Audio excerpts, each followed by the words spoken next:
Nous sommes à la fin de la semaine pour clôturer le thème hebdomadaire qu'on nous a donné, qui est intitulé « Vivez en paix les uns avec les autres ». Vivez en paix les uns avec les autres.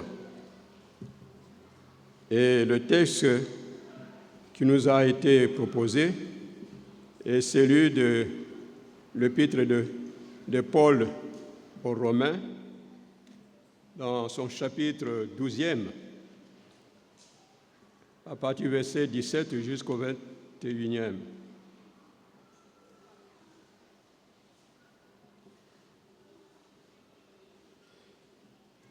Romains, chapitre 12, les versets 17 à 21. Nous lisons au nom du Seigneur.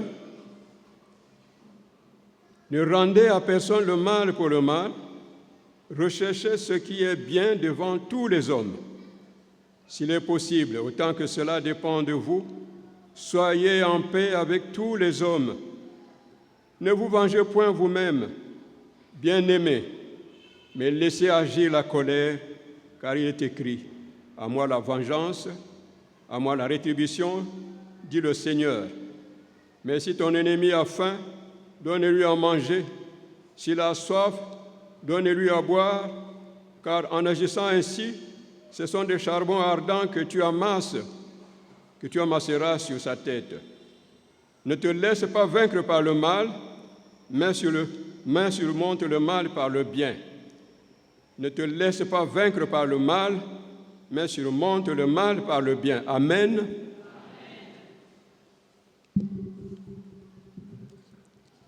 Comme je l'ai dit tantôt, le thème « Vivez en paix les uns avec les autres ». La paix, c'est ce qui est indispensable, nécessaire dans la vie de l'homme, surtout dans la vie chrétienne. Quand la paix manque, il y a des troubles, il y a de panique. Là où il y a la paix, il y a la sécurité. Et le Seigneur Jésus disait un jour, « Je vous donne la paix du Seigneur Jésus. Ma paix, ma paix. » La paix du Seigneur Jésus, pas comme le monde le donne, mais comme le Seigneur donne cette paix, qui est une paix singulière, une paix particulière en son genre.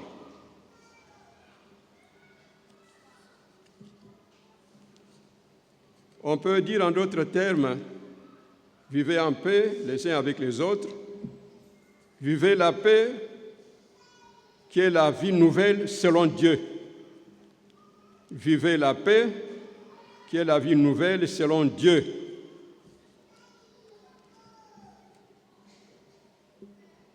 Dans l'Évangile saint de Matthieu, au chapitre 5, le Seigneur Jésus, dans son enseignement, semble corriger les données préétablies. Vous avez appris. Il a été dit. Mais moi, je vous dis, un changement, un bouleversement, un contre-pied. Pour le commandement de l'amour, par exemple, il en donne un nouveau. C'est ce que nous lisons dans Jean, chapitre 13, versets 34 à 35. « Je vous donne un commandement nouveau. Aimez-vous les uns les autres comme je vous ai aimés. À ceux-ci, tous connaîtront que vous êtes mes disciples. » Un commandement nouveau pour deux raisons. La première raison, amour prêt au sacrifice sur le modèle de l'amour du Seigneur Jésus. 2, comme fruit de la nouvelle alliance rendue possible que par la puissance transformatrice du Saint-Esprit. Nous avons des textes là, Jérémie 31, 29, 34, Ézéchiel 36, 24, etc. Nous avons aussi Galates 5, 22. En lisant le sermon sur la montagne, surtout le 5e chapitre de Matthieu, nous découvrons le renversement une sorte de retournement, une sorte de révolution. C'était un contre-pied. Tout un régime révolutionnaire, un régime, une dispensation de révolution. Né disciple et ami de Jésus, né fils de Dieu, né témoin de Jésus, né dans la perfection ou né partisan de la révolution, que celui qui ne rend à personne le mal pour le mal. Ne vit en communion avec Jésus que celui qui recherche le bien des autres. Ne vit en compagnie de Jésus que celui qui est en paix avec tous les hommes. N'est fils de Dieu et témoin de Christ que celui qui ne venge pas lui-même son sort. N'est disciple et témoin de Jésus que celui qui remet toute vengeance et toute rétribution à Dieu, le juge juste et parfait. N'accomplit la volonté de Dieu que celui qui donne à l'ennemi à manger, à celui qui donne à l'ennemi à boire quand il a soif. La différence du chrétien est où? S'il refuse à l'ennemi ce qui est nécessaire, ce qui lui manque, s'il lui refuse la nourriture, s'il lui refuse de l'eau à boire, la différence du chrétien est où? Dans Luc au chapitre 6, verset 46, notre Seigneur pose cette question. Pourquoi m'appelez-vous Seigneur, Seigneur, et ne faites-vous pas ce que je dis? Si nous ne faisons pas ce que notre Seigneur nous dit, n'est-ce pas manquer de crainte pour lui? Et Malachie, au chapitre 1er, verset 6, nous dit « Un fils honore son père, et un serviteur craint son maître. Si je suis père, où est l'honneur qui m'est dû? Si je suis maître, où est la crainte qu'on a de moi? Dit l'Éternel des armées. Là où l'honneur du Père manque, là où la crainte de Dieu manque, n'est-ce pas là une rébellion, une contestation, une désobéissance?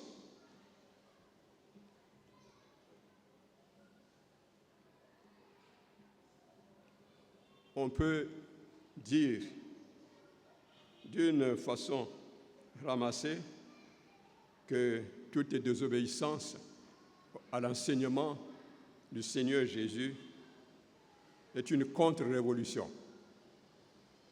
Si nous ne faisons pas ce que le Seigneur Jésus nous dit, notre maison est bâtie sur du sable, comme il a dit dans ce même chapitre, le chapitre 5 de Matthieu. Nous construisons sur le sable, sur une fondation stable qu'on appelle la loi du talion, œil pour œil, dent pour dent. C'est là une attitude dans nos milieux de vie. Il m'a blessé, je dois aussi le blesser, lui rendre l'appareil. Je dois lui donner ce qu'il mérite. Ce désir de vengeance caractérise malheureusement les chrétiens. Mais il ne doit pas y avoir, et cette vengeance ne doit pas avoir de place dans notre vie, dans la vie chrétienne. Le Seigneur ne nous demande pas de nous venger nous-mêmes, mais nous donnons la place à la colère de Dieu. Par contre, le modèle de Christ doit nous amener à agir de manière correcte face à l'injustice, face aux injures, face à l'humiliation.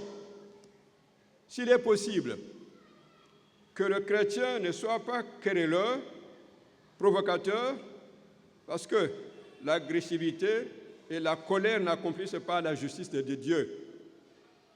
Nous devons aimer la paix, faire la paix et être en paix là où vous êtes, là où nous sommes. Qu'est-ce qui nous caractérise? Est-ce que nous ne sommes pas des bagarreurs, des querelleurs? Nous ne sommes pas ces gens-là qui se battent, qui lui rendent l'appareil. Il m'a injurié, qu'il sache que moi aussi, je sais parler. Il m'a injurié, il m'a insulté. Il faut qu'il sache que moi aussi, j'ai un diplôme, j'ai une dignité, j'ai un poste, je suis marié, etc., etc. Quand nous avons offensé quelqu'un, ou que quelqu'un nous a offensés, nous devons chercher sans relâche à rétablir la paix.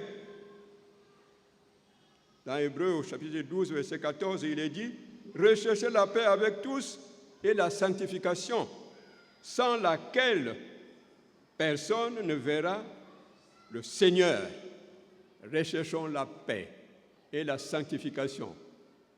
Voilà quelques-unes des conditions qui vont ouvrir la porte du ciel ou du paradis. Quand vous avez la paix, quand vous recherchez la sanctification, les portes du paradis nous sont ouvertes. Est-ce que vous y réfléchissez? Quand nous venons à l'église, quand nous remplissons nos temples, si c'est dans le désir d'aller au paradis, d'aller au sein d'Abraham, d'aller à la maison où le Seigneur Jésus a dit un jour, je vais au Père. Dans la maison de mon Père, il y a plusieurs demeures. Si cela n'était pas ainsi, je vous l'aurais dit. Est-ce que vous y réfléchissez? Est-ce que vous y pensez? Si nous venons au culte, si nous venons à l'église avec ce désir d'aller au paradis, le paradis n'est pas comme le marché total où les fous ont accès, où les chiens ont accès, où les muets ont accès, où les pauvres ont accès. Le paradis n'est pas comme le marché total où tout le monde a accès, qu'il soit pauvre ou sale, propre ou sale. Le marché total reçoit tout le monde. Le paradis ne ressemble pas au marché total. Il y a des critères à remplir. Est-ce que vous y pensez? Est-ce que vous y avez réfléchi? Est-ce que c'est votre préoccupation? On parle de la vengeance et la faiblesse de nos ennemis. Il y en a qui pensent que Dieu prend trop de retard pour venger notre sort. Dieu prend trop de retard. Voilà, il est allé me trahir. Voilà, il m'a foudroyé. Voilà ce qu'il a fait pour moi. Et jusque-là, Dieu se tait. C'est comme si je ne suis pas son serviteur. C'est comme si je ne suis pas son disciple. C'est comme si je ne crois pas en lui. Le Seigneur se tait. Il prend trop de retard. Et le retard, le semblant, le retard de Dieu fait bouger les hommes d'une manière obscure. Voilà, Dieu ne répond pas. Et moi-même, je vais agir. Et quand tu vas agir selon ta propre sagesse ou intelligence, le Seigneur, un jour, te confondra. Parce qu'au lieu d'attendre le Seigneur, tu agis toi-même à la place de Dieu. L'inscrit Saint Paul, qui commente ce verset, dit que depuis longtemps, Dieu a résolu de punir les méchants, les malfaiteurs, de façon juste. Nul n'échappera et chaque cas sera traité avec une équité parfaite. Attends, le jugement est là. Attends, la colère de Dieu est là. Si Dieu a arrêté qu'il soit foudroyé, il sera foudroyé. Si Dieu a arrêté qu'il soit confondu, il sera confondu. Si Dieu a arrêté qu'il soit sauvé, il sera sauvé. Ce n'est pas ton problème. Nous venger, c'est prendre injustement et présomptueusement la place de Dieu. Laissons agir la colère de Dieu. 1 Pierre 3, 9 dit « Le Seigneur ne tarde pas dans l'accomplissement des promesses, comme quelques-uns le croient, mais il use de patience envers vous, ne voulant pas qu'aucun périsse, mais voulant que tous arrivent à la repentance. Le Seigneur, l'Éternel veut que tout le monde soit sauvé, arrive à la connaissance de la vérité. Toi qui veux que celui-là ou celle-là périsse, le Seigneur, l'Éternel, a des yeux sur lui, des yeux favorables, des regards favorables pour le sauver. Il y a un temps de patience de l'Éternel, où il attend l'homme. C'est pour cette raison que quand nous attendons que celui contre qui nous attendons le malheur, et quand le malheur n'arrive pas, il y a un temps que le Seigneur accorde à nous tous et aux ennemis, ce temps de patience de l'Éternel, parce que le Seigneur veut que tout le monde soit sauvé. Peut-être que tu es dans cette attente-là. Le Seigneur ne veut pas te bousiller, le Seigneur ne veut pas te détruire, parce qu'il attend que tu te convertisses, que tu te repentes. C'est le moment de nous repentir. Ce n'est pas parce que nous sommes ceci ou cela, ce n'est pas parce que nous sommes diacres, nous sommes pasteurs, nous sommes conseillers, que nécessairement nous serons épargnés. Mais ce que le Seigneur attend, c'est notre regretter nos péchés, nos fautes, c'est notre repentance, c'est notre conversion. C'est ce que le Seigneur attend. Une monitrice de l'école du dimanche qui allait chaque dimanche enseigner la parole de Dieu aux enfants et s'est trouvée visage pâle. Et les enfants se demandaient pourquoi notre maîtresse, quand elle arrive ici, elle a toujours de mauvaises mines. Qu'est-ce qui ne va pas? Et comme le front de la maîtresse était toujours fermé, les enfants aussi n'éprouvaient pas cette joie. On ne riait pas, on ne rigolait pas dans sa salle. Et la maîtresse se demandait pourquoi ailleurs il y a de rire, on rit. Et parfois quand on regarde vraiment des gens, des enfants qui rient à gauche déployée, et chez moi c'est le silence, c'est la tristesse, qu'est-ce qui ne va pas? Après le Saint-Esprit lui a dit non, mais s'il n'y a pas la joie dans ta classe, c'est que c'est toi qui es responsable. C'est toi qui es responsable. Après, quand il a écouté cette voix, il dit, mais pourquoi Seigneur, de quoi est-ce que je suis responsable? Mais essaie de regarder un peu tes relations avec les autres. Est-ce que tu es en paix?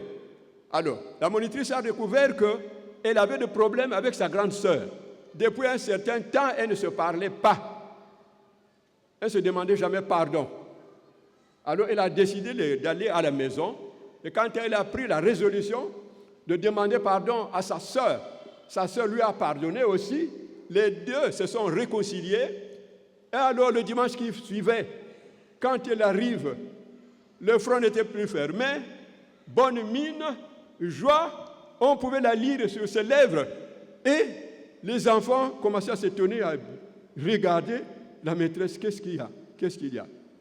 Et quand elle a donné sa leçon, tout le monde suivait, les enfants étaient dans la joie, dans le contentement. Après, à la fin, elle a dit, oh Seigneur, je comprends maintenant. C'est moi qui étais à l'origine de la tristesse des enfants. Elle a compris ça.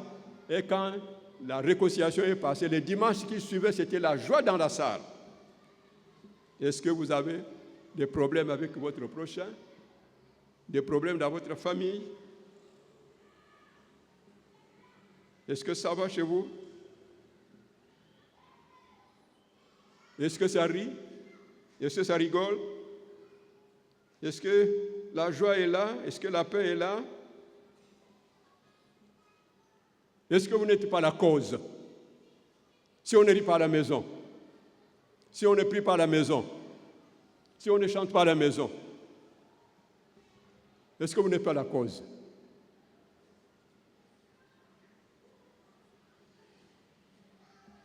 À l'égard de nos ennemis, qu'est-ce que le Seigneur attend de nous? Ce que le Seigneur attend de nous à l'égard de nos ennemis, dans le même chapitre de Matthieu 5, il faut aimer il faut les aimer. Aimer les ennemis. Prier pour eux. Les bénir au lieu de les maudire. leur pardonner. Ce n'est pas facile d'aimer quelqu'un qui vous a rabroué. Ce n'est pas facile d'aimer quelqu'un qui a confisqué votre dossier. Ce n'est pas facile d'aimer quelqu'un ou quelqu'une qui vous a refusé un mariage. Ce n'est pas facile d'aimer quelqu'un qui vous a refusé un poste. Ce n'est pas facile d'aimer quelqu'un qui a empêché votre évolution, votre progrès. Ce n'est pas facile. Ce n'est pas facile de prier pour de tels gens. Ce n'est pas facile. Ce n'est pas facile de bénir votre ennemi implacable, votre ennemi qui a juré de vous détruire. Ce n'est pas facile de prier pour lui. Ce n'est pas facile de prier pour nos ennemis. Ce n'est pas facile. Parce que ce que nous exerçons, ce que nous vivons dans tous nos milieux, c'est la loi de talion, dent pour dent, œil pour œil. Voilà, il faut qu'ils comprennent, il faut qu'ils sachent que moi aussi. Mais le Seigneur Jésus nous demande de leur pardonner. De leur pardonner. Le pardon, parfois, n'est pas un cadeau tout fait, bien emballé.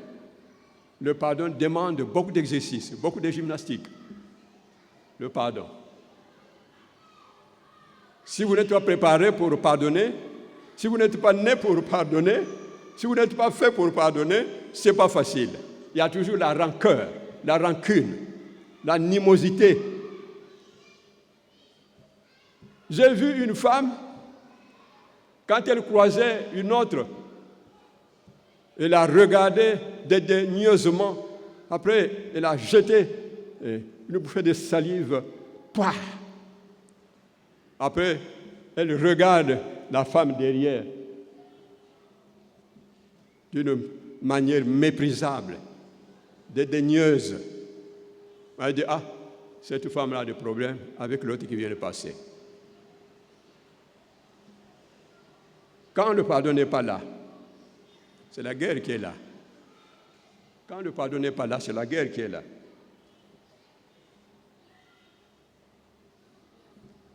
Si on n'aime pas les ennemis, si on ne prie pas pour eux, si on ne les bénit pas, si on ne leur pardonne pas, on n'est plus fils de Dieu. On n'est pas fils de Dieu. Là où tu es, considère-toi que tu es fils de Dieu parce que tu aimes les ennemis. Considère-toi fils de Dieu parce que tu pries pour eux.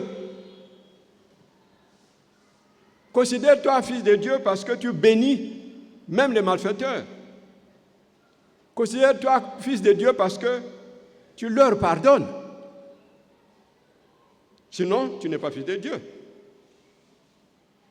Sinon, on n'a pas de récompense. Si vous n'êtes pas fils de Dieu, si on n'est pas fils de Dieu, on est fils de qui?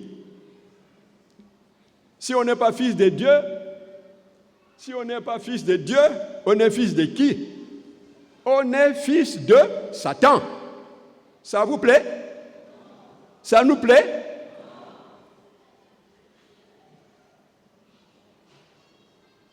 Nous sommes assis là où nous sommes, tout en nous considérant que nous sommes fils de Dieu. Mais est-ce que véritablement vous êtes fils de Dieu? Est-ce que véritablement vous êtes racheté? Est-ce que véritablement vous êtes dans le gouvernement de la révolution du Seigneur Jésus? Est-ce que vous êtes avec lui? Est-ce que nous sommes avec le Seigneur Jésus? Sinon, pas de récompense. Sinon, il n'y a rien d'extraordinaire.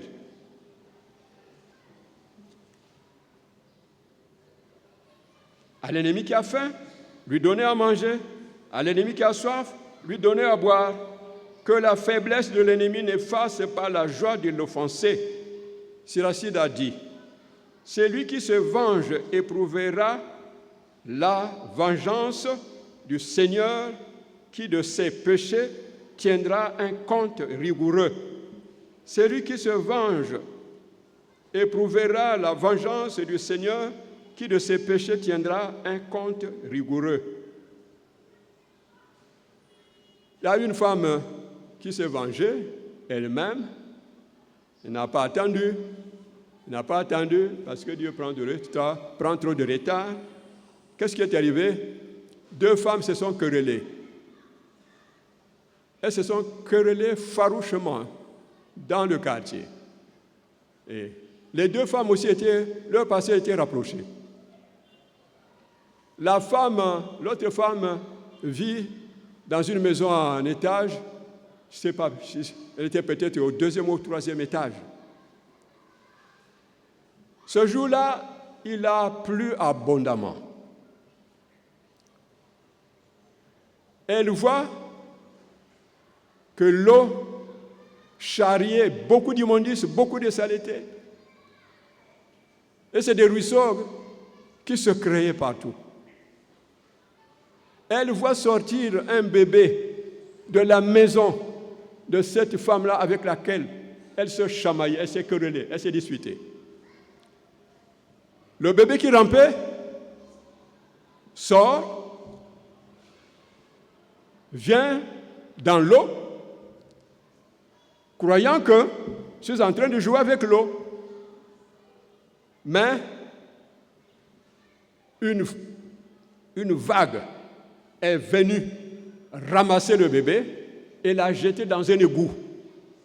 La femme à l'étage regardait bien que ça, c'est l'enfant, c'est le bébé de mon ennemi. Elle regardait. Le bébé a été charrié.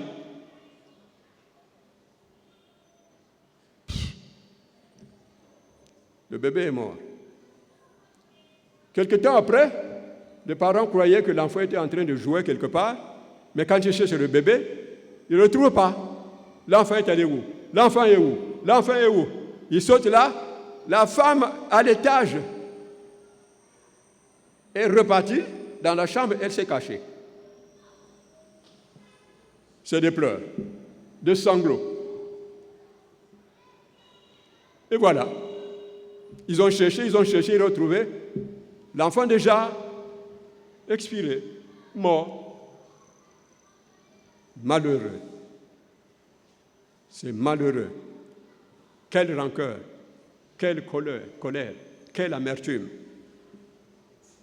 C'est bon. Elle pensait que je me suis vengé. Voilà ce qu'elle méritait, la femme-là. Voilà ce qu'elle méritait. Courageusement, elle disait cela. Elle pensait que ce que je fais, le Seigneur ne le voit pas. La famille ne le voit pas. Mais le Seigneur l'a vu. Au regret du Seigneur Jésus, la femme-là a été frappée de stérilité. Elle a été frappée de stérilité. Elle n'a jamais eu d'enfant. Mais par la grâce de Dieu, arrive un pasteur évangéliste qui a été invité par le pasteur de la paroisse que cette maman desservait. Alors le pasteur, qui voyait l'engouement, le dévouement de ce couple-là, a dit au pasteur évangéliste: quand tu as organisé la séance, j'ai vu que le Seigneur t'a puissamment utilisé et tu as réalisé beaucoup de miracles. Est-ce que tu ne peux pas prier pour un couple malheureux que j'ai ici, un couple responsable qui nous aide vraiment dans la paroisse? Est-ce que tu ne peux pas prier pour eux? Mais pourquoi pas, pasteur? Le pasteur a appelé le couple, messieurs et dames sont arrivés. Bon, le pasteur a prié et dit: vous avez quel problème? Le monsieur dit: il y a longtemps que nous sommes mariés, mais jusque-là, nous n'avons aucun enfant. Le Seigneur nous a donné cette opulence-là. Nous avons vraiment tout ce qu'il faut dans la vie, mais il nous manque une chose nécessaire. Nous n'avons pas d'enfant. Est-ce que, par la grâce de Dieu, tu ne peux pas prier pour nous, pour qu'il nous donne un enfant, au moins un enfant? Quand le pasteur a prié, alors à ce moment-là, le pasteur dit: Maman, vous n'avez pas de problème? Vous n'avez pas de problème?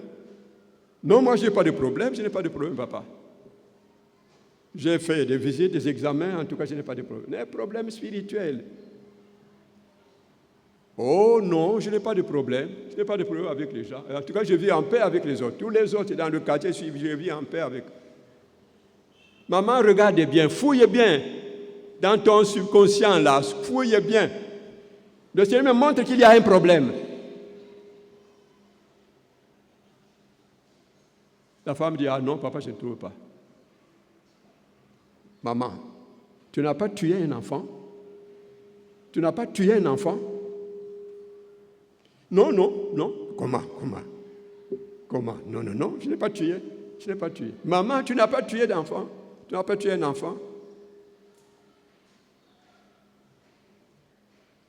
Elle fouille finalement. Waouh. J'ai vu mourir un bébé.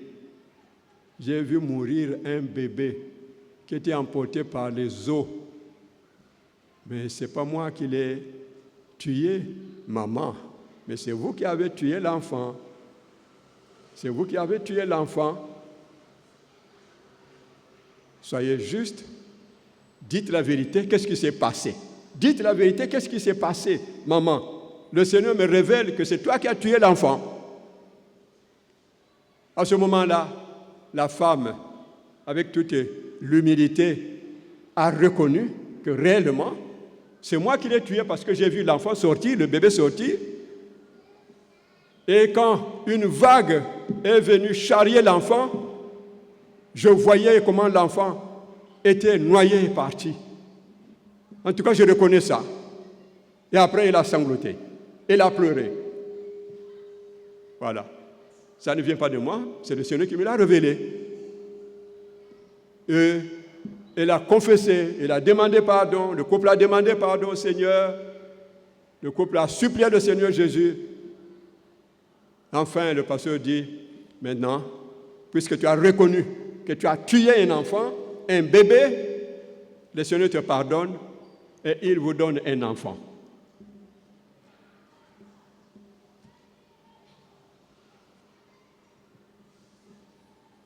La rancœur, la vengeance, où ça mène? Si nous sommes là à tuer les autres, attention, demandons pardon. Demandons pardon. Le charbon ardent sur la tête de l'ennemi, c'est quoi? Ici, les braises peuvent s'interpréter de deux manières. Ou bien, tu l'amèneras à avoir honte de sa conduite et à changer. Ou bien, tu augmenteras sa culpabilité et donc son châtiment. Et que le pécheur ne dise pas qu'il n'a pas péché, car Dieu fera brûler des charbons ardents sur la tête de celui qui dit « Je n'ai pas péché devant Dieu ni devant sa gloire ». Si Dieu brûle la tête de l'ennemi, que fait l'offensé blessé?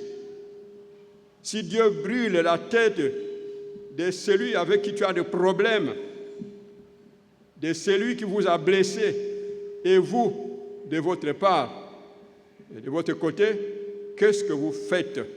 Qu'est-ce que vous ferez? Le Seigneur nous demande de pardonner, prier pour sa repentance. Comme le Seigneur Jésus l'a dit, « Père, pardonne-leur car ils ne savent ce qu'ils font. » disait le Seigneur Jésus dans la douleur de la crucifixion. Au lieu de se laisser vaincre par le mal, il a vaincu le mal par une déclaration époustouflante, une déclaration de victoire, une déclaration révolutionnaire. C'est par ce mot qu'est déclenché le rachat. C'est par ce mot, pardonne-leur, qu'est déclenché le salut de l'humanité pécheresse. Quand tu te laisses gagner par la colère, l'amertume, la vengeance, non seulement tu es en train de tuer, mais c'est toi-même qui te tues aussi à petit feu. quand nous sommes remplis de l'amertume, de la colère, croyant que nous sommes en train de tuer l'autre, mais nous nous tuons nous-mêmes. Nous nous tuons nous-mêmes, car la colère, l'amertume est un cancer qui ronge comme la rouille, ronge le fer et finit par le détruire. Luttons pour la paix qui libère dans notre paroisse, luttons pour la paix qui libère dans nos familles, luttons pour la paix qui libère dans notre groupe. La vengeance détruit, la patience et la paix donnent la sécurité et le bien-être. Le Seigneur Jésus a dit, soyez en paix. Soyez en paix. Je vous donne ma paix. Recherchons la paix là où vous êtes. Si vous voulez aller au ciel, recherchez la paix. Si nous voulons aller au ciel, dans le royaume du Seigneur Jésus, recherchons la paix. Sans la paix, sans la sanctification, le royaume des cieux nous est fermé, nous sera fermé. Recherchons la paix partout où nous sommes. Cela va assurer la sécurité dans notre vie chrétienne, la sécurité dans notre famille, etc., etc. Que le Seigneur Jésus soit loué, le Prince de paix. Amen.